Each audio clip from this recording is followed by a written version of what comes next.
تتخيلي بقى ان دي لحمة مسلوقة؟ ايوه فعلا دي لحمة مسلوقة، بس بتكات بسيطة خالص. هنحولها للزبدة اللي قدامكم دي، كباب زي الزبدة، وعمرك ما هتفرقيه عن الكباب الطبيعي اللي هو العادي اللي معمول على الفحم. يلا نشوف اتعمل ازاي. هنبتدي بالتتبيلة. معايا 2 طماطم صغيرين، بصلاية، قرن فلفل اخضر، نص قرن فلفل احمر. بس كده. هنقطع بقى الكلام ده كله في الكبة تقطيع كده صغير عشان الكبة تعرف تطحنه كويس. البصل والطماطم والفلفل كل ده في الكبة.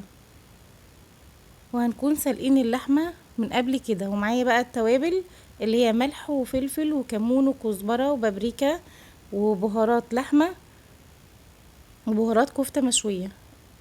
كل ده كده مع بعضه في الكبة. عليهم معلقتين كبار من الزبادي، وعليهم معلقة كبيرة من الليمون، وعليهم معلقتين كبار من الخل الأبيض. هي دي كل التتبيلة. هنضرب بقى كل الكلام ده مع بعضه، شايفين ازاي؟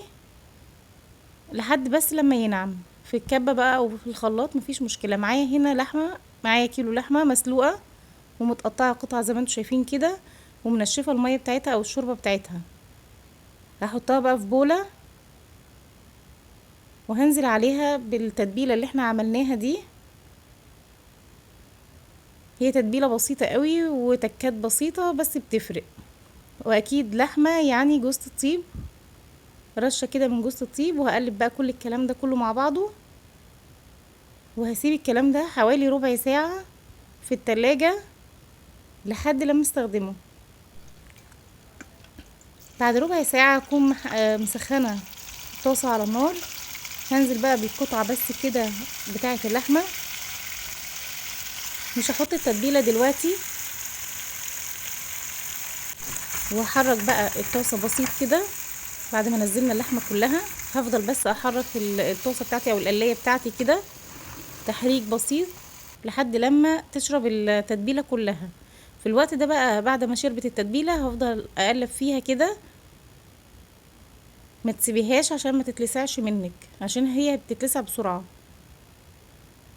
هي كده شربت التتبيلة بتاعتها كلها الاولانية. هنزل بقى بباقي التتبيلة، وهفضل اقلب اقلب لحد لما تشرب باقي التتبيلة برضو.